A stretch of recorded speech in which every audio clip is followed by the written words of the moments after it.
কিন্তু কলেজ ইউনিভার্সিটিতে পড়ানো হয়। কাজী নজরুল ইসলামের লেখা, কবি নজরুলের লেখা। তিনি বলেছেন, রাসূল আমার ভালোবাসা, রাসূল আমার আলোবাসা, রাসূল আমার প্রেম বিরহের মূল আলোচনা, রাসূল আমার কাজে কর্মে অনুপ্রেরণা। বলেন রাসূল আমার ভালো, সবাই রাসূল আমার ভালো, রাসূল আমার আলোবাসা, রাসূল আমার প্রেম বিরহের মূল আলোচনা, রাসূল আমার কাজে কর্মে অনুপ্রেরণা। আশা হতো জীবন যখন দুর্বিষহ লাগে, ব্যর্থ এবং পরাজিত স্মৃতিগুলো জাগে। বলেন আশা হতো জীবন যখন দুর্বিষহ লাগে, ব্যর্থ এবং পরাজিত স্মৃতিগুলো জাগে। তখন তোমার শৈশব কৈশোর, তখন তোমার শৈশব কৈশোর জানাই সান্ত্বনা, রাসূল আমার কাজে কর্মে অনুপ্রেরণা। বলেন রাসূল আমার ভাষা, সবাই আলোবাসা, রাসূল আমার প্রেম বিরহের মূল আলোচনা, রাসূল আমার কাজে কর্মে অনুপ্রেরণা। নেতার মতো নেতা যখন পাই না কোথাও খোঁজে, কাঁদি শুধু কাঁদি আমি এই দুটি চোখ বুজে। বলেন নেতার মতো নেতা যখন পাই না কোথাও খোঁজে, কাঁদি শুধু কাঁদি আমি এই দুটি চোখ বুজে। তখন তোমার বদরুদ ভোলায় বেদনা, রাসূল আমার কাজে কর্মে অনুপ্রেরণা। কত রকম রাজার নীতি প্রজার নীতি দেখলাম, দুঃখ হয় রে দুঃখ ছাড়া আর কিছুই না পেলাম। তখন শুধু মনে পড়ে, তখন শুধু মনে পড়ে সোনার মদিনা, রাসূল আমার কাজে কর্মে অনুপ্রেরণা।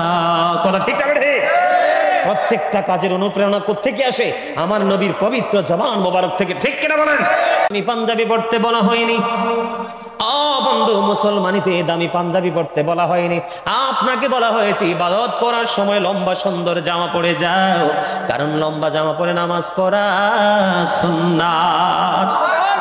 যে একটা সুন্নাত আমল করবে, মৃত সুন্নাত জিন্দা করে দিবে, 100 শহীদের মর্যাদা দিয়ে তাকে জান্নাতে ঢোকানো হবে।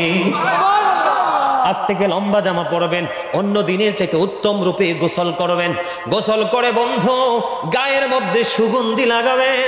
আপনি হেঁটে গেলে যেন মানুষ বুঝতে পারে মুমিন হেঁটে যায়, নামাজি বাইতুল্লাহর দিকে হেঁটে যায়, আল্লাহকে রাজি করার জন্য যায়। এটা আমার নবীর শিক্ষা। নবী বলেছেন জুমার দিনে মসজিদকে উত্তম রূপে সুন্দর করে বন্ধু পরিষ্কার পরিচ্ছন্ন করে সাজিয়ে তোমরা নামাজ পড়ো। আমাদের বাংলাদেশে কিন্তু এই যে এই বিষয়টা এখানে শেষ করে দিলাম। আমরা কি করব? জুমার দিনকে স্পেশাল ভাবে সম্মান করবো। রাজি আছে না নাই? মনে রাখবেন শুধু এই হাদিস খানা হুজুর গাজী সুলাইমান আল কাদরি বলেছে, কেউ যদি জুমার দিনে 80 বার দরুদ পড়ে 80 বছরের সগীরা গুনাহ মাফ। কেউ যদি জুমার দিনে সবার আগে মসজিদে যায়, সবার পরে মসজিদ থেকে বের হয়ে আসে, একটা কদম দিয়েছেন 1 বছরের নফল ইবাদতের সওয়াব, 2টা কদম দিয়েছেন 2 বছরের নফল ইবাদতের সওয়াব। নবী বলেছে যার বাড়ি যত দূর সে তত বেশি সওয়াবের অধিকারী হবে রে, কারণ তার আসতেও সময় লাগছে বেশি, যাইতেও সময় লাগবে বেশি। নবী বলেছেন তোমরা গাড়িতে চড়ে মসজিদে এসো না, তোমরা পায়ে হেঁটে হেঁটে মসজিদে আসো। যত হাঁটবা তত নাম, যত হাঁটবা তত নেকি, যত হাঁটবা তত সওয়াব। বন্ধু এই সওয়াব থেকে তোমরা বঞ্চিত হইও না। জোরে জোরে বলুন না সুবহানাল্লাহ।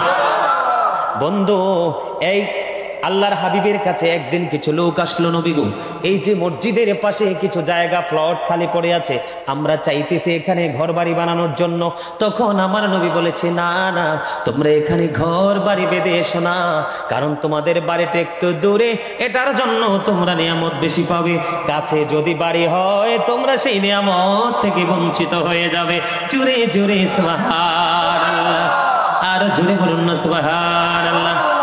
এই জন্য বন্ধু আমি প্রায় সময় বলি, আরো জোরে, আরো মহব্বতে। এখন যদি বলেন হুজুর জবান মানে কি?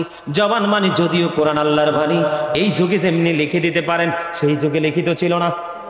আবু বকরের জামানায় লিখিত ছিল না, ওমরের জামানাও লিখিত ছিল না, ওসমানের জামানায় লেখা স্টার্ট হয়েছে, ঠিক কিনা? এই জন্য বলছি বন্ধু, আমার নবী যেই কথা বলেছে আমরা সেই কথা মেনেই চলবো। জোরে জোরে বলেন না আমিন। এই গেল একটা পার্ট। আরেকটা পার্ট হলো আমাদের দেশে বন্ধু দেখা যায়, বিশেষ করে আমি জুমার দিনে দেখি বাচ্চাটা কিচ্ছু বোঝে না। কি বাচ্চাটা? নামাজ কি, রোজা কি, আদব কি, কিছু বোঝে না। ছোট্ট একটা বাচ্চাকে নিয়ে যায় মসজিদে, আছে না নাই? আল্লাহর হাবিব কিন্তু বন্ধু অবুঝ বাচ্চা, ছোট্ট বাচ্চাদেরকে মসজিদে নিতে নিষেধ করেছে। কারণ বন্ধু সে অবুঝ মানুষ, প্রস্রাব পায়খানার ব্যাগ হলে বলবে না, হয়তোবা প্রস্রাব করে দিতে পারে, ঠিক না বে ঠিক? আর জোরে।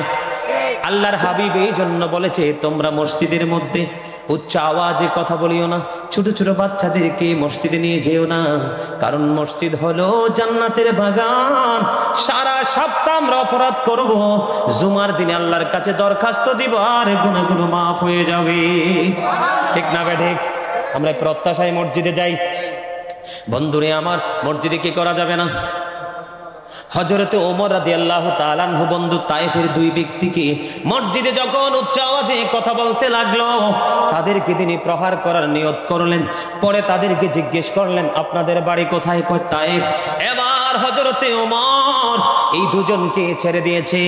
কই যদি আজকে আমার এরিয়ার হতা তোমরা, তাহলে তোমাদের উপযুক্ত বিচার আমি করতাম, কারণ মসজিদে দুনিয়ার কথা বলা হারাম।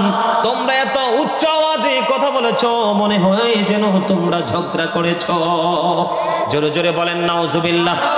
আমাদের মসজিদের টাকা নিয়ে ঝগড়া হয়নি, কেশিয়ার সভাপতির পদ নিয়ে ঝগড়া হয়নি। ও বন্ধু, অন্য রিওয়ায়েতে আছে, অন্য হাদিসে আছে, কিয়ামতের দিন যারা মসজিদের বিভিন্ন বিষয় নিয়ে ঝগড়া করবে, মসজিদের পবিত্রতা নষ্ট করবে, তাদেরকে কিয়ামতের দিন মাতাল জানোয়ার বানাইয়া তুলবে। জোরে জোরে নাউজুবিল্লাহ। তাহলে ছোট বাচ্চাদেরকে নিয়ে যাওয়া যাবে না, কারণ তারা কাতারে বসতে জানবে না, তারা অপ্রাসঙ্গিক, তাদের মনমতো কথা বলবে, হয়তোবা প্রস্রাব করে দিতে পারে। কোনো বিষয় নেই মসজিদের মধ্যে বন্ধু কথা বলা যাবে না। আল্লাহর হাবিব ওই যে একটু আগে বলেছি, যেমনি কোনো কিছুর এলান করা যাবে না। ও বন্ধু, হযরত বুরাইদা রাদিয়াল্লাহু তাআলা আনহু থেকে বর্ণিত, তিনি বলেছেন এক ব্যক্তি মসজিদে ঢুকছে, এদিকে তাকান। এক ব্যক্তি মসজিদে প্রবেশ করেছেন, মসজিদে প্রবেশ করার পরে তিনি বলতেছেন আমার লাল ওটটা তোমরা কি কেউ নিয়ে গেছো?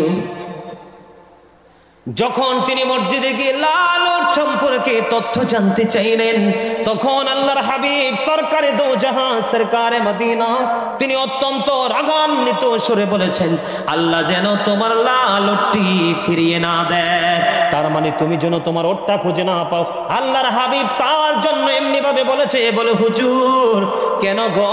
আল্লাহর হাবিব বলেছেন এই মসজিদ বাইতুল্লাহ তৈরি হয়েছে আল্লাহর জিকিরের জন্য, নামাজের জন্য, জামাতের জন্য, তাসবিহ তাহলিলের জন্য, আল্লাহ রাব্বুল আলামিনকে ডাকার জন্য, তোমার লাল ওট তালাশের জন্য নয়। জোরে জোরে নাউজুবিল্লাহ। আজকে সাবধান হতে হবে। মসজিদ কমিটির লোকেদেরকে বলছি, অত্যন্ত কঠোরভাবে মসজিদ পরিচালনা করতে হবে। যদি দায়িত্ব পালন করতে না পারেন তাহলে পদত্যাগ করবেন। আপনারা যারা সাধারণ মুসল্লি আছেন, আমি আপনাদের সবাইকে বলবো, মসজিদের সভাপতি, মসজিদের সেক্রেটারি, মসজিদের ক্যাশিয়ার বা দায়িত্বশীল ব্যক্তি যদি কোনো রংম্যান হয়, রংম্যান বুঝতে পারছেন নি? মানে উল্টা পথে হাঁটে, কোরআন হাদিসের আইন অনুযায়ী চলাফেরা করে না, জীবন যাপন করে না, ওই সমস্ত মানুষ যদি মসজিদের দায়িত্ব থাকে, আপনারা গণ আন্দোলন করে এই কমিটি ডিলিট করে দিয়ে পবিত্র মানুষ এই মসজিদের দায়িত্ব আপনারা অর্পণ করবেন। রাজি আছেন না নাই? আজকে বন্ধু অন্যায়, অত্যাচার, ব্যভিচার, জুলুম, নির্যাতন সব মিলেমিশে একাচার হয়ে গেছে বিরানির লোভে। ঠিক 500 টাকার লোভে, দামি একটা শাড়ির লোভে কি করে ইদ্রিস ভাই? সত্যি না? এটা হয়ে যাওয়ার কারণে আজকে আমরা আল্লাহর রহমত থেকে বঞ্চিত। যেটা আশা করি না তার চেয়ে ভয়ঙ্কর কিছু আসে, ঠিক কিনা বলেন? যেটা কল্পনাও করি না, সকাল উঠে দেখি সেটা হয়ে গেছে। এগুলো বন্ধু আমাদের আপন কর্ম। কি লাভ হবে আমি অন্যজনকে দোষে, সব পেয়েছি আমি আমার আপন কর্ম দোষে। আপনাদেরকে মনে রাখতে হবে, একদিন ছিলাম না, আজকে আছি, আর একদিন এই পৃথিবীতে থাকবো না, চলে যেতে হবে। আল্লাহ বলে, যখন তোমার কেউ ছিল না তখন ছিলাম আমি, এখন তোমার সব হয়েছে, পর হয়েছি আমি। ঠিক না বেঠে? যখন তোমার কেউ ছিল না তখন ছিলাম আমি, এখন তোমার সব হয়েছে, পর হয়েছি আমি। যখন তোমার কেউ রবে না, রব শুধু আমি। আমার কাছে আসতে হবে, মনে রেখো তুমি। তোরা চাসনি কিছু, তোরা চাসনি কিছু কারো কাছে খোদার মদদ ছাড়া, অন্যের ওপর ভরসা ছেড়ে নিজের পায়ে দাঁড়া। ঠিক না বেঠে? অন্যের পায়ে হাঁটতে পছন্দ করেন না নিজের পায়ে? নিজের পায়ে হাঁটে, চলে, ঘুমিয়ে সব করে মজা, কিন্তু আলগা পা যখন লাগায় দেয়, বি কেয়ারফুলি চলতে হয়। ঠিক না ঠিক? তার মানে আপনাকে কয়জন আপনি মরার পরে সবাই বলে যাবে, এই জন্য আপনাকে আপনার আমল করে নিজের খুঁটি শক্ত করে যাওয়াটাই বুদ্ধিমানের কাজ। ঠিক না ঠিক? আমার কথা আপনারা শুনবেন কিনা বন্ধু? যদি মানেন, আজকের পর থেকে কথাগুলো যদি শুনে শুনে মেনে মেনে জীবন যাপন করেন, আপনারা গাজী সুলাইমানের মাধ্যমে আল্লাহ এবং আল্লাহর হাবিবের সাচ্চা প্রেমিক হয়ে গেলেন। প্রেমেরই বাজারে কে যাবি চল রে, আমিও যাব তোর সঙ্গেতে। ঠিক না ঠিক? বলেন, প্রেমেরই বাজারে কে যাবি চল রে, আমিও যাব তোর সঙ্গেতে। অন্তর দিয়ে বন্ধু প্রেম করে দেখেন, মনে হবে পৃথিবী এত সুন্দর। সূর্য যখন পূর্ব দিকে উদিত হবে, প্রেমিকের অন্তর যখন সূর্যের দিকে তাকাবে, তখন মনে করবে আমার মালিকের সৃষ্টি এত সুন্দর, আমার মালিক না জানি কত সুন্দর। সূর্য যখন বিকাল বেলা পশ্চিম আকাশে অস্ত যাবে, তার একটু আগে আপনি দেখবেন পৃথিবী এত সুন্দর। পৃথিবীর দিকে তাকালে যেদিকে তাকাবেন, এদিকে আপনার চক্ষু এবং অন্তর শীতল হয়ে যাবে। তখন আপনি মনে করবেন, মুমিন হলে মনে করবে, ওগো আল্লাহ, তোমার সৃষ্টি দেখে আমার অন্তর এত শীতল, তোমাকে দেখলে না জানি কতটা শীতল হব। ঠিক কিনা বলেন? আরো জোরে বলেন না। আমি মনে হয় 9-10 অথবা 9-10-এ থাকতে একটা আমি আল্লাহ রাব্বুল আলামিনের শানে একটা গজল লিখেছিলাম, শুনবেন না একটু? সবাই শুনবেন।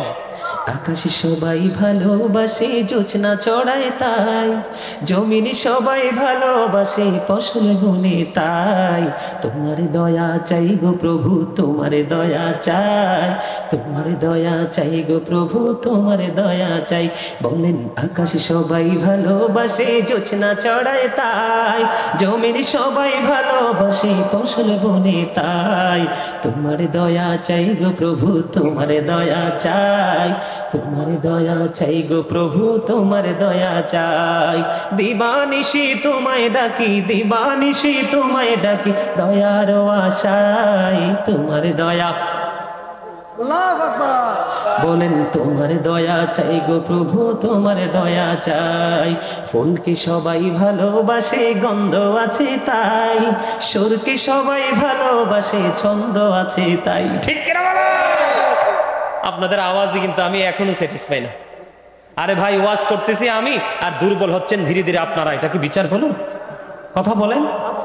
আমি ধারাবাহিকভাবে আলোচনা করতেছি আমি, আর আপনারা বলতেছেন হুজুর আই এম ভেরি উইক। আর আমি কন্টিনিউ আলোচনা করতেছি, আমি বলবো আই এম ভেরি রিল্যাক্স। ঠিক কিনা বলেন? I am very active. কথা বলেন না কেন? সবাই বলেন। কথাগুলো সুন্দর না? আর আমি একদম স্টুডেন্ট লাইফ ছোট থাকতে লিখছি। কোন সময় লিখছি জানেন?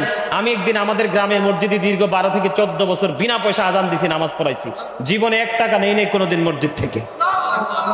আলহামদুলিল্লাহ বলতেন না? তা একদিন ফজরের নামাজ পড়ে আমি আমাদের বাড়ির একটা পাশে বাগান আছে, বাগান থেকে একটা রাস্তায় নেমে আসলাম। নেমে আসার পরে হঠাৎ করে দেখলাম সূর্য লাল হয়ে আমাদের দিকে আলো নিয়ে আসতেছে। তখন আমি হঠাৎ করে যখন ওই আলোর দিকে যখন আমার নজর গেল, কোথায় কি গেল?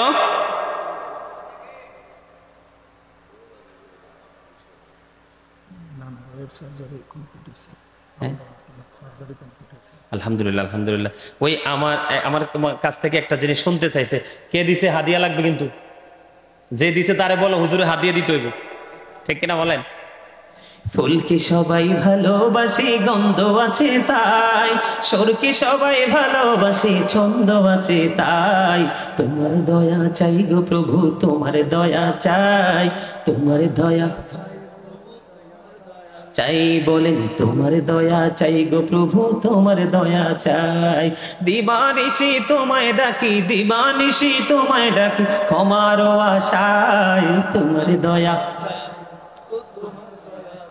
বলেন, তোমার দয়া চাই গো প্রভু তোমার দয়া চাই, পানি সবাই ভালোবাসে জীবন আছে তাই, মাটি সবাই ভালোবাসে দেহ গোড়া তাই, বলেন পানি সবাই ভালোবাসে জীবন আছে তাই, মাটি সবাই ভালোবাসে দেহ গোড়া তাই, তোমার দয়া চাই গো প্রভু তোমার দয়া চাই, তোমার দয়া তোমার দয়া চাই, দিবানিশি তোমায় ডাকি দিবানিশি তোমায় ডাকি না জাতের আশায়, তোমার দয়া বলেন, তোমার দয়া চাই গো প্রভু তোমার দয়া চাই, দিবানিশি তোমায় ডাকি দিবানিশি তোমায় ডাকি রহমতের আশায়, তোমার দয়া চাই গো প্রভু তোমার দয়া চাই গো প্রভু তোমার দয়া চাই। ভালো লাগছে নি? আলহামদুলিল্লাহ ভালো লাগছে, ভালো লাগছে আপনার কাছে, সবার কাছে ভালো লাগছে? আলহামদুলিল্লাহ বলেন। আমার ভক্তরা আমার লেখাগুলোই বেশি পছন্দ করে। এই যে এখন একটা আইছে আর আবদার, আলোচনা শেষ করি তারপরে আবদার, ঠিক না? ঠিক বন্ধুরে আমার, ওই যে আমি যেটা বলতে চেয়েছিলাম আপনাদের মনে আছে রে, হারানো জিনিসের খোঁজ করা যাবে না। লাল ওটের তালাশে যখন আসলো আমার নবী বললেন, রাগান্বিত হয়ে বললেন, তুমি যেন তোমার লাল ওটটা খুঁজে না পাও, কারণ এই মসজিদ এই বাইতুল্লাহ তোমার ওটের তালাশ করার জন্য বানানো হয়নি, ওটকে পাওয়ার জন্য এলান করার জন্য বানানো হয়নি। এই মসজিদ তৈরি হয়েছে আল্লাহর গোলামি, নামাজের জন্য, জামাতের জন্য, জিকিরের জন্য, ঠিক না ঠিক? বন্ধু আল্লাহর হাবিব আরো বলেছে, বন্ধু তোমরা কি করিও না, তোমরা বন্ধু তোমরা মসজিদের মধ্যে, ওই যে আমাদের দেশে অনেকে আছে না মসজিদে গল্প বলে, কবিতা আবৃত্তি করে, এরকম আছে না নাই? কোন ধরনের দুনিয়ার কোন কাজ মসজিদে চলবে না। আল্লাহর হাবিব একমাত্র নিষেধ করে দিয়েছেন, কারণ মসজিদ হলো আল্লাহ রাব্বুল আলামিনকে পাওয়ার জন্য। জোরে জোরে বলেন না সুবহানাল্লাহ। অনেকে দেখি বন্ধু মসজিদের আঙ্গিনায়, মসজিদের দেয়ালে প্রায় সময় মনের অজান্তে বা ইচ্ছে করে থুতু ফেলে দেয়। হযরতে আনাস রাদিয়াল্লাহু তাআলা আনহু থেকে হাদিস বর্ণিত, বুখারী এবং মুসলিম শরীফের মধ্যে এসেছে, আল্লাহর হাবিব বলেছেন, মসজিদে থুতু ফেলা একটা অপরাধ, একটা গুনাহ। এই মসজিদের এই থুতু ফালানোর কাফারা হলো, কেউ যদি মসজিদের মধ্যে থুতু নিক্ষেপ করে, সঙ্গে সঙ্গে মসজিদ থেকে থুতুটা মাটির নিচে পুঁতে ফেলতে হবে। এখন আপনারা আমাকে প্রশ্ন করতে পারেন, বলে হুজুর আমাদের মসজিদ তো টাইলস করা, কি করা? মসজিদ টাইলস করা, পাকা দালান, এটাতে আমি মাটির নিচে পুঁতে ফেলবো কেমনে, কেমন করে ফেলবো? আপনাদের দায়িত্ব হলো, যদি আপনাদের সঙ্গে সঙ্গে থুতু নিক্ষেপ করে কেউ, বন্ধু সঙ্গে সঙ্গে টিস্যু বা গামছা যেই কোনো কিছু দিয়ে একেবারে পরিপূর্ণরূপে পরিষ্কার করে দিতে হবে। জোরে জোরে বলেন সুবহানাল্লাহ। আল্লাহর হাবিব আমাদেরকে বুদ্ধি শিখিয়ে দিয়েছেন, এতে আমরা খুশি না বেজার? আর জোরে বলেন না। এই যে মসজিদ বানানোর জন্য টাকা দিয়ে হচ্ছে না, হাদিস শরীফের মধ্যে এসেছে, আল্লাহর নবী বলেছেন, যেই ব্যক্তি পৃথিবীর বুকে আল্লাহ রাব্বুল আলামিনকে পাওয়ার জন্য মহব্বত করে মসজিদ বানাবে, আল্লাহ রাব্বুল আলামিন তার জন্য জান্নাতে ঘর তৈরি করবে। জোরে জোরে সুবহানাল্লাহ। আরেকটা হাদিস শরীফের মধ্যে এসেছে, আমার নবী বলেছেন, বন্ধু আমার নবী বলেছেন যে আমাদের দেশে অনেক মসজিদ আছে, অনেক বড়। অনেকে মনে মনে চিন্তা করতে পারে যে হুজুর গো, ওনাদের মসজিদ অনেক বড়, ওনাদের জন্য হয়তো আল্লাহ জান্নাতে ঘর তৈরি করবে। না না বন্ধু, নবী বলেছেন, তুমি যদি আল্লাহর ঘর তৈরি করো, আল্লাহর ঘরটা যদি দেখতে দুনিয়ার দৃষ্টিতে ছোট যদি হয়, তোমার জন্য জান্নাতে ঘর বরাদ্দ থাকবে। আর জোরে সুবহানাল্লাহ। অনেকে আছে না মসজিদের বন্ধু, কোনো কমিটির দায়িত্বে নাই, কোনো কিছু নাই। বাংলাদেশের প্রত্যেকটা মসজিদে একজন না একজন এরকম খুঁজে পাবেন যে মসজিদে আসে, মসজিদে প্রতিনিয়ত আসে, মসজিদের খোঁজ খবর রাখে, ময়লা আবর্জনা পড়লে এটা পরিষ্কার করে দেয়, এরকম আছে না? আল্লাহর নবী বলেছেন যে যতবার মসজিদে আসবে এবং যাবে, যতবার মসজিদে আসবে এবং যাবে, যতবার আসা যাওয়া করবে, ওই হিসাবে জান্নাতে ততবার তার জন্য মেহমানদারির ব্যবস্থা হবে। বন্ধু, আজকে বোয়ালখালীর মানুষকে বলে দিতে চাই, তোমরা মসজিদ ছেড়ে দিও না। এখন বাংলাদেশের প্রত্যেকটা জায়গায় বন্ধু মানুষ মসজিদ থেকে দূরে চলে গেছে, মসজিদ থেকে দূরে চলে গেছে বিদায় মানুষ বেশি বেশি পাপী হয়ে যাচ্ছে। কেউ বন্ধু জিনা করতেছে, কেউ বন্ধু মদ খাইতেছে, কেউ বন্ধু সুদ খাইতেছে, কেউ বন্ধু ঘুষ খাইতেছে, কেউ বন্ধু জোর করে জায়গা দখল করতেছে, কোনো না কোনো ভাবে জুলুম করতেছে, আছে না ভাই? কথা বলেন ঠিক না ব্যাঠি? এই জন্য নবী বলেছেন তোমরা বেশি বেশি করে মসজিদে আসা যাওয়া করো। যতবার মসজিদে আসবা ততবার মসজিদে মেহমানদারির ব্যবস্থা হবে, যতবার তোমরা মসজিদে আসা যাওয়া করবে ততবার মেহমানদারির ব্যবস্থা জান্নাতে হবে। জোরে জোরে বলেন সুবহানাল্লাহ। এখন মা বোনেরা দুঃখ করতে পারে, বলে হুজুর গো আমরা তো মহিলা, আমরা কি করব? আপনাদের জন্য একেবারে সুন্দর সহজ উপায় রাসূল বের করে দিয়েছেন। রাসূল বলেছেন আল মারওয়াতু ইযা সাল্লাত খামসাহা ওয়া সামাত শাহরাহা ওয়া আহসানাত ফারজাহা وَضَعَتْ بَالَهَا فَلْتَدْخُلْ مِنْ أَيِّ أَبْوَابِ الْجَنَّةِ شَاءَتْ। আল্লাহর হাবিব বলেছেন আল মারওয়াতু ইযা সাল্লাত খামসা, যে স্ত্রী লোক 5 ওয়াক্ত নামাজ পড়বে, ওয়া সামাত শাহরাহা, রমজান মাসে রোজা রাখবে, ওয়া আহসানাত ফারজাহা, লজ্জাস্থানের হেফাজত করবে, ওয়া তাআত বালাহা, স্বামীর কথা মেনে চলবে, ফালতাদখুল মিন্নি আইয়্যি আবওয়াবিল জান্নাতি শাআত, সেই মহিলার জন্য কাল কিয়ামতের দিন 8টা জান্নাতের দরজা খোলা থাকবে, সে যেটা দিয়ে মন চায় সেটা দিয়ে ঢুকতে পারবে। জোরে জোরে সুবহানাল্লাহ, আরেকটু জোরে বলেন সুবহানাল্লাহ। এখন আবার প্রশ্ন করতে পারে, বলে হুজুর আমরা তো মসজিদের নিয়ামত থেকে বঞ্চিত হয়ে গেলাম, আপনাদের মসজিদে আসতে হবে না, আপনাদের জন্য পর্দার ভিতরে সবকিছু করার অর্ডার করেছেন আল্লাহ। কারণ আল্লাহ বলেছেন আকারনা ফি বুয়ুতিকুন্না ওয়ালা তাবাররাজনা তাবাররাজাল জাহিলিয়াতিল উলা। জোরে জোরে আল্লাহু আকবার। এখন আমার মা বোনেরা মসজিদের জন্য টাকা দিবে, কি দিবে? তারা তো মহিলা মানুষ আসতে পারবে না, তারা মসজিদের জন্য টাকা দিবে, যার যার তৌফিক অনুযায়ী তাদের সহযোগিতায় মসজিদ তৈরি হবে, তাদের জন্য জান্নাতে ঘর মালিক বরাদ্দ করে দিবে। জোরে জোরে সুবহানাল্লাহ।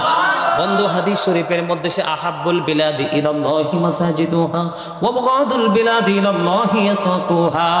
এ বোয়ালখালীর যুবক, আমার দাড়ি পাকা মুরব্বি বাবারা, সবাই হৃদয়ের জানালা খুলে আপনারা শোনেন, আল্লাহর হাবিব বলেছেন আল্লাহর কাছে পৃথিবীর বুকে সবচেয়ে পছন্দের জায়গা হলো মসজিদ। জোরে জোরে সুবহানাল্লাহ।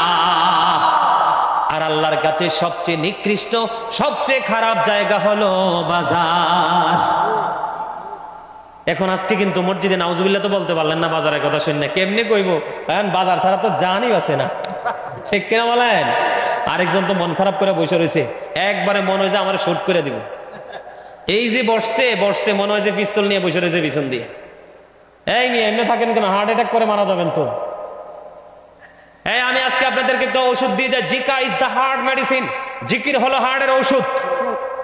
একটা মানুষ যত বেশি হাসি খুশি থাকবে, একটা মানুষের তত বেশি হার্ট ভালো থাকবে।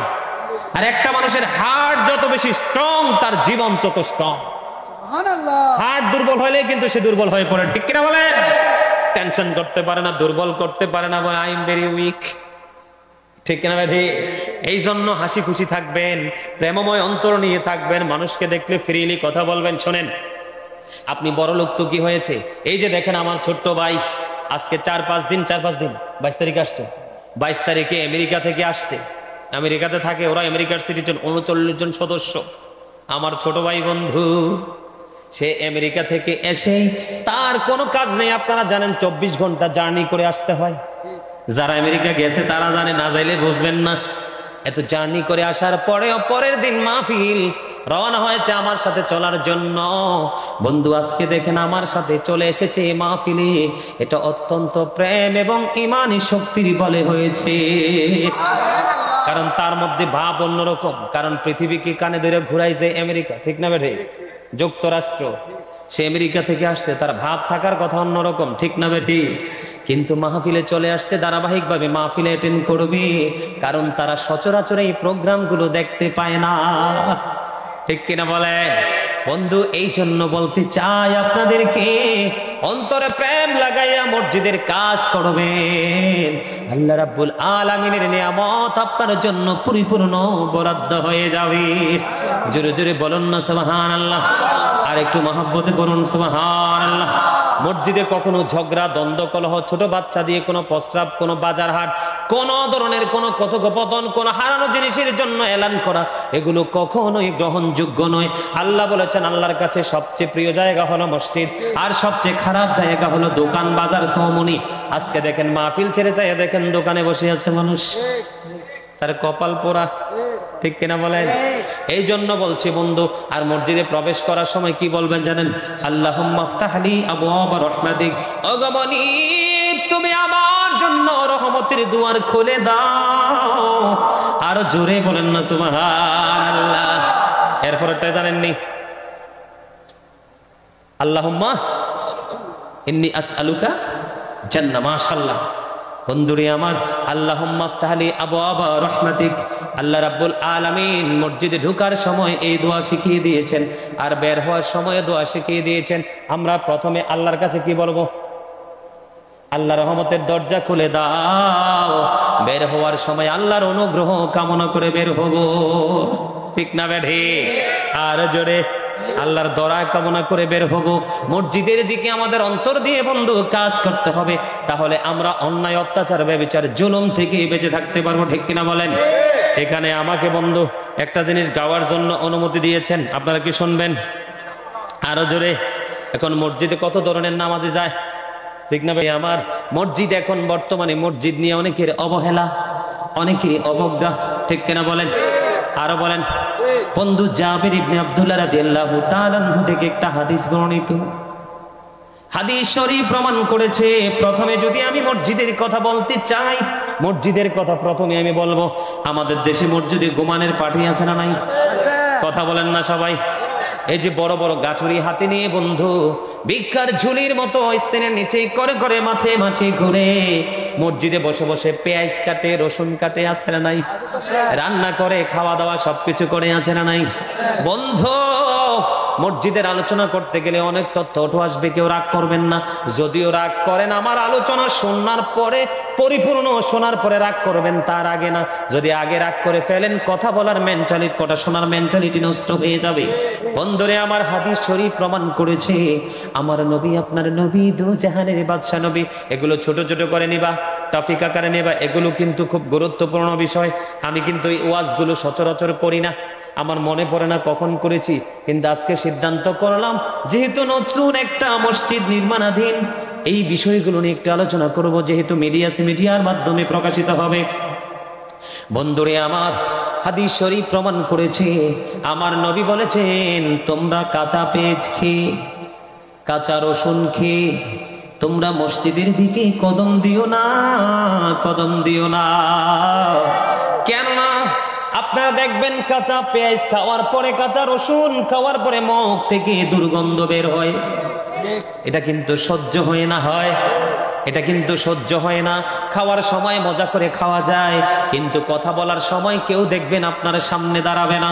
আল্লাহর হাবিব বলেছেন, যেই জিনিস আদম সন্তানকে কষ্ট দেয়, সেই জিনিস ফেরেশতাদেরকেও কষ্ট দেয়। তার মানে আমরা যখন মসজিদে ঢুকি বন্ধু, ফেরেশতারা হাজিরা খাতার মতো ডায়েরি খাতা নিয়ে দাঁড়িয়ে থাকে। যিনি প্রথম আসবে তার রোল নাম্বার কত, যিনি দ্বিতীয় কাতারে আসবে তার কত, তারপরে কত, এমনি করে করে বন্ধু ডায়েরিতে লিপিবদ্ধ করা হয়। এই জন্য আমি বলবো, এটা শ্রেষ্ঠ বাইতুল্লাহ, এটা কাল কিয়ামতের দিন সবকিছু ধ্বংস হয়ে যাবে, কিন্তু আপনি যদি বাইতুল্লাহর সাথে প্রেম করেন, এই বাইতুল্লাহ আপনাকে ছাড়া সে জান্নাতে যাবে না, সব ধ্বংস হয়ে যাবে। আল্লাহকে বলবে, এটা তো জান্নাতের বাগান, আল্লাহর ঘর বাইতুল্লাহ। আল্লাহকে বলবে, আল্লাহ, দুনিয়াতে যারা আমাকে মহব্বত করেছে, আমার গোলামি করেছে, আমার খোরাক যারা জুগিয়েছে, তাদেরকে আমাকে দাও। জোরে জোরে সুবহানাল্লাহ। এই জন্য বলছি বন্ধু, আমাদের দেশে দেখবেন মসজিদে মসজিদে ঘুমায়, একটা ঘুমাইতে পারে, সে হলো কি যেমন দূর থেকে আসছে মুসাফির, কোথায় থাকার জায়গা নাই, মসজিদে সে একটু অবস্থান করবে, এটা হলো বন্ধু তার জন্য ইন কেস, ঠিক কিনা বলেন? আরেকটা হলো আপনি যদি কখনো মনে করেন যে আমি এমন একটা কাজে হাত দিয়েছি যে আপনি মনে মনে মান্নত করেন, এরকম অনেকে মান্নত করে না, আল্লাহ গো আমাকে যদি ওই নিয়ামত তুমি দান করো, আমি তোমার ঘর বাইতুল্লাহতে ইতিকাফ করব। আরেকটা কোনটা আমাদের যেটা বেশ সচরাচর করি আমরা, সেটা হলো রমজান মাসে শেষ 10 দিন বন্ধু মসজিদে ইতিকাফ করতে হলে রোজা রাখা লাগবে। এখন যে আমাদের দেশে অনেকগুলো মানুষ মসজিদের পবিত্রতা নষ্ট করে দেন, পর মসজিদের সৌন্দর্য নষ্ট করে দেয়, মসজিদটাকে মনে হয় যে তার আবাসস্থল। কথা বলেন না কেন? আছে না নাই? এইরকম মনে করি মসজিদে ঘুমায়, তারা বলে আমরা তাবলিগ করি। কি করি? তাবলিগ মানে কি বুঝেননি? তাবলিগ মানে কি বুঝাই আপনাদেরকে? তাবলিগ মানে হলো আমরা এখানে সবাই মুসলমান ইমানদার, কি এই যে আমি আপনাদের সামনে দিন প্রচার করতেছি, কোরআন হাদিস সম্পর্কে কথা বলতেছি, এটা হলো বন্ধু তালিম। এক মুসলমান যখন আরেক মুসলমানকে উপদেশ দিবে, এটা হবে তালিম। আমরা যদি সবাই মিলে, পাশে যদি বন্ধু খ্রিস্টানদের গির্জা থাকে, পাশে যদি হিন্দুদের মন্দির থাকে, তাদের উপাসনালয় থাকে, এখান থেকে কোনো মসজিদের ইমাম সাহেব বের হয়ে যদি তাদের কাছে দিন পৌঁছাইতে যায়, তখন ওইটা হবে তাবলীগ। কোন মুসলমান যখন বন্ধু কোন বেঈমানের কাছে যাবে দিনের দাওয়াত দিতে, এটা হবে তাবলীগ। আর যে মুসলমান এক মুসলমানের কাছে বন্ধু দাওয়াত দিবে, সেটা হবে তালিম। আমার নবী যে তাবলীগ করেছেন, এই তাবলীগ এখন তারা করে না, এখন তারা কোরআন হাদিসের বিরোধী করে। আমি 2017 সালে চুয়াডাঙ্গাতে গেলাম।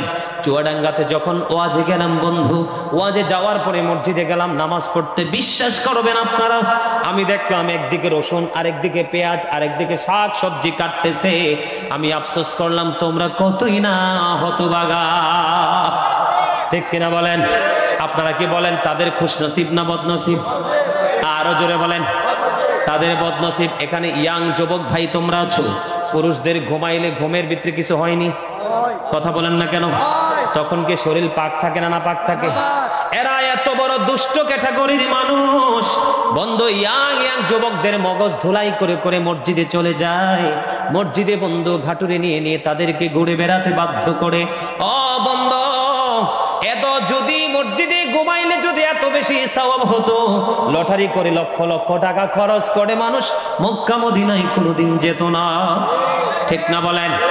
বন্ধু পুরুষদের যখন শরীরটা নাপাক হয়ে যায়, শারীরিকভাবে যখন অসুবিধা দেখা দেয়, তখন তার জন্য গোসল ছাড়া কোনো ইবাদত ফরজ না। এই যে কন্টিনিউ পবিত্র ঘর, আল্লাহর ঘর বাইতুল্লাহ, এটার মধ্যে পুরুষ ইয়াং ছেলেরা ঘুমায়, এই দায়ভার কে নিবে? এই জন্য রাসূল বলেছেন, কিয়ামতের পূর্বক্ষণে পৃথিবীতে সবচেয়ে নিকৃষ্ট মানুষ হবে আলেমরা। তাদের নিজের আধিপত্য বিস্তারের জন্য, সুবিধার জন্য বন্ধু এক একজনকে এক একটা লকব লাগিয়ে দিবে, এক একজনকে এক এক রকমের লোভ লালসা দেখিয়ে দিবে। তারা মন গড়া ফতুয়া দিয়ে দিয়ে মানুষের ঈমান নষ্ট করে ফেলবে। আমার রাসূল বলেছে, তোমরা মসজিদে কি করিও না? তোমরা মসজিদে ঘুমাইও না, মসজিদে পেঁয়াজ খাইও না, কাঁচা পেঁয়াজ রসুন খেয়ে যেও না, কারণ এটা দুর্গন্ধে ফেরেশতাদের কষ্ট হয়। রাসূল না করছে, আর এক দল যায়, তারা কি ভদ্র না অভদ্র? আপনারা বলেন, তাদের কি আদব আছে না তারা বেয়াদব? আরো জোরে বলেন কি? নবী বলেছেন, ইয়া আইয়ুহাল্লাযীনা আমানু লা তারফাউ আসওয়াতাকুম ফাওকা সাওতিন নবী। আল্লাহ বলেছেন, হে ইমানদারগণ, তোমরা আমার হাবিবের কণ্ঠস্বরের উপর তোমাদের কণ্ঠস্বর উঁচু করিও না। যারা নবীর হাদিস শরীফকে ওভারটেক করে মসজিদে ঘুমায়, ও বন্ধু, তারা 100% বেয়াদব। আর বেয়াদবের জন্য কখনোই জান্নাত বরাদ্দ নয়। গোটা পৃথিবীতে আমার ভাই বাবা, আমার মা বোনদেরকে ডেকে ডেকে বলবো, আপনাদের ঘরের পুরুষ সদস্য যারা আছে, আপনাদের ছেলে যারা আছে, তাদেরকে কন্ট্রোল করুন। এই সমস্ত মূর্খ আলেমদের কথা শুনে আপনাদের ছেলেদেরকে জাহান্নামের দিকে ঠেলে দিবেন না, ঠিক কিনা বলেন? আপনারা কি আমার সঙ্গে একমত না দ্বিমত? সবাই একমত? আলহামদুলিল্লাহ বলেন আর জোরে মহব্বতে। আপনারা বন্ধু হাত জোর করে অনুরোধ করছি, এই গেল একটা বিষয়। এটা কি মসজিদে কি করা যাবে না? কাঁচা পেঁয়াজ রসুন খেয়ে কি করা যাবে না? মসজিদে যাওয়া যাবে না, নামাজ পড়া যাবে না, আল্লাহর হাবিব নিষেধ করেছেন। বন্ধু, দুই নাম্বার হলো আমাদের মসজিদে অনেক সময় দেখা যায় কোনো কিছু হারাইলে এলান দেয়, কথা বলে না। সিহাসিত্তার হাদিস বন্ধু, সন্দেহের কোনো অবকাশ নাই। আর বলেছেন কে? আমার নবী। রাবি হলেন হযরতে আবু হুরায়রা রাদিয়াল্লাহু তাআলা আনহু। হযরতে আবু হুরায়রা রাদিয়াল্লাহু তাআলা আনহু দেখি বন্ধু হাদিস খানা বর্ণিত। আমার নবী বলে দিয়েছেন বন্ধু, আমার নবী চমৎকার ভাবে বলে দিয়েছেন, তোমরা যখন দেখবে কেউ কোনো হারানো জিনিস পাওয়ার জন্য মসজিদে এলান করে দেয়, কি করে দেয়? মসজিদে যখন তোমরা শুনবে যে অমুকের, যেমন ধরেন একটা কথার কথা ভেঙ্গে না বললে বুঝবেন না অনেকে, যেমন ধরেন আমার এই মোবাইলটা মাহফিল থেকে হারিয়ে গেল, কি করলো? মাহফিল থেকে হারিয়ে গেল, আমি চলে গেলাম। আপনারা মসজিদে বন্ধু এই হারানোর ঘোষণা দিতে পারবেন না। কেউ যদি পেয়ে থাকেন আমাদের কাছে পৌঁছাইয়া দেন, এরকম বক্তব্য দিতে পারবেন না। আল্লাহর হাবিব বলেছেন বন্ধু, কেউ যখন কোনো হারানো জিনিস পাওয়ার জন্য মসজিদে এলান করবে, তোমরা যারা উপস্থিত থাকবে বা শুনবে, তোমরা বলবে আল্লাহ যেন তার হারানো জিনিসটা ফিরিয়ে না দেয়। জোরে জোরে বলেন না আল্লাহু আকবার। দেখছেন নি বিষয়টা খুব হার্ড না? রাসূল বলছে যখন শুনবো, তোমরা যখন শুনবা মাইক দিয়ে এলান করে দিচ্ছে অমুকের বাড়ি থেকে গরু হারিয়ে গেছে, অমুকের বাড়ি থেকে মানুষ হারিয়ে গেছে, এই রকম কোনো কিছু এলান করা যাবে না। যখন তোমরা শুনবে যে এলান করতেছে মসজিদ থেকে, তোমরা তখন আল্লাহর কাছে দোয়া করবা, আল্লাহ সে যেন তার হারানো জিনিসটা ফিরে না পায়। কারণ তার হারানো জিনিসের এলান করার জন্য মসজিদ তৈরি হয়নি। মসজিদ তৈরি হয়েছে নামাজের জন্য, মসজিদ তৈরি হয়েছে ইকামতের জন্য, মসজিদ তৈরি হয়েছে জামাতের জন্য, মসজিদ তৈরি হয়েছে আল্লাহর জিকিরের জন্য। আল্লাহর হাবিব বলেছেন, রে পৃথিবীর আমার উম্মত, যখন জুমার দিন আসবে, শুক্রবার আসবে, তোমরা মসজিদ অত্যন্ত সুন্দর ডিজাইনেবল করে তোমরা সাজাও। আর জোরে বলেন না সুবহানাল্লাহ। বলো হুজুর কি দিয়া সাজাবো? ফুল লাগাবো? না না, ফুল লাগাবো না বন্ধু। মসজিদ সাজাইলে ফুল দিলেই শুধু সুন্দর হয় না, মসজিদে যে কার্পেট গুলো আছে এগুলোকে আমরা ওয়াশ করে দিব। কি করে দিব? মসজিদের আশপাশে যদি ময়লা আবর্জনা থাকে এগুলো আমরা ক্লিন করে দিব, পরিষ্কার করে দিব। কারণ সাইয়্যিদুল আইয়াম জুমার দিন হলো ইমানদারের জন্য শ্রেষ্ঠ দিন। যেই দিনে বন্ধু, যেই দিনে 80 বার নবীকে মহাব্বত করে দুরূদ পড়লে 80 বছরের সগীরা গুনাহ মাফ হয়ে যায়। আল্লাহর হাবিব সরকারে দু জাহান তিনি বলে দিয়েছেন বন্ধু, তিনি বলে দিয়েছেন জুমার দিনে যেই ব্যক্তি সবার আগে মসজিদে আসবে, কোথায়? মসজিদে আসবে, সবার আগে মসজিদে আসবে এবং ইমাম সাহেবের সঙ্গে সবার পরে মসজিদ থেকে বের হবে। প্রত্যেকটা কদমের বিনিময়ে আল্লাহ খুশি হয়ে 1 বছরের নফল ইবাদতের সওয়াব দিয়ে দিবে। আমরা এতটা বন্ধু মূর্খ, আমরা এতটা কপাল পোড়া, আমরা এতটা সেন্সলেস, আমরা এতটা পৃথিবী লোভী রে। ইমাম সাহেবের বয়ান শেষ হয়ে যায়, খুতবা প্রায় শেষ হয়ে যায়, ও বন্ধু আমরা এতটা বড় লোক, আমাদের দাম এত বেশি, এখনো মসজিদে আসার সময় হয় না। ঠিক কিনা বলেন? আমি যদি মিথ্যা বলি আল্লাহ আমার জিহ্বা কেটে ফেলবে বন্ধু। সূরা আলে ইমরানের 185 নম্বর আয়াত শেষ অংশে আল্লাহ বলেছেন, রে বোয়ালখালীর মানুষ, আমার ভাই বাবারা, আমার মা, আমার বোনেরা, হৃদয়ের জানালা খুলে শোনো, কেউ বিরক্ত হইও না, একটু ব্রেইনে সেটআপ দেওয়ার চেষ্টা করো। কারণ আমি তোমাদের শত্রু নই, বরং আমি তোমাদের বন্ধু। কারণ তোমাদের বন্ধু যদি পেট ভরিয়ে কে খাইয়ে দেয়, বারা দামি দামি কেউ জামা দেয়, সে কখনো প্রিয় বন্ধু নয়। যে আঙ্গুল দিয়ে ভোলটা ধরিয়ে দেয়, তার চেয়ে বড় বন্ধু পৃথিবীতে আর কেউই নাই। আমি আপনাদেরকে ভুল পথ সংশোধন করার জন্য বলে দিচ্ছি, আপনারা কি কেউ বেজার? আর জোরে বলেন বন্ধুরে আমার। এই জন্য বলছি, আপনি আসার সময় তাড়াতাড়ি আসতে পারেন না, আর আপনি এতটাই বিজি মানুষ, মসজিদে বন্ধু সালামটা ফিরাইবার পরে মনে হয় যেন যুদ্ধ শুরু হয়ে গেছে, কার আগে কে বের হবে। এমন মুসল্লির কপালে কোনোদিন জান্নাত তো জুটবে না। জান্নাতের গান কেউ বলেছেন 400 বছর, কেউ বলেছেন 500 বছর, 400 থেকে 500 বছরের দূর থেকে জান্নাতের গ্রান পাওয়া যাবে। কিন্তু যারা কমার্শিয়াল ইবাদত করেনেওয়ালা, তাদের নসিবে জান্নাত নয়, জান্নাতের সুঘ্রাণও জুটবে না। জোরে জোরে বলেন না নাউজুবিল্লাহ। আরো জোরে। আমরা জান্নাতও চাই, আমরা জান্নাতের সুগ্রাণও চাই। আর আহলে সুন্নাত ওয়াল জামাত সব সময় চাই যিনি জান্নাতের মালিক ওনাকে। ঠিক কিনা বলেন? আমরা কি চাই? জান্নাতের মালিককে চাই। আজকের পর থেকে বন্ধু জুমার দিনে সুন্দর করে ডিজাইনেবল করবেন, মসজিদ পরিষ্কার পরিচ্ছন্ন করবেন, সুঘ্রাণ ব্যবহার করবেন, সুগন্ধি ব্যবহার করা সুন্নাহ। জোরে জোরে বলেন না সুবহানাল্লাহ। আর একটু মোহাব্বতে। খারাপ লাগে, বিরক্ত লাগে, এগুলো কি একটু জানার দরকার আছে না? আমরা মুসলমান, কেউ সপ্তাহে, কেউ মাসে, কেউ বছরে, কেউ ঈদের দিন, কেউ জুমার দিন, কেউ আবার কন্টিনিউ অলওয়েজ পে মাই ফেয়ার। ঠিক কিনা বলেন? ঠিক না? আবার ঠিক। বন্ধুরি আমার, আপনারা জুমার দিনটাকে অন্যরকম ভাবে সম্মান করবেন, রাজি আছেন না নাই? আমার হাত জোর করে বন্ধু আপনাদের কাছে অনুরোধ থাকবে, কারণ পৃথিবীর অবস্থা মোটেও ভালো না বন্ধু।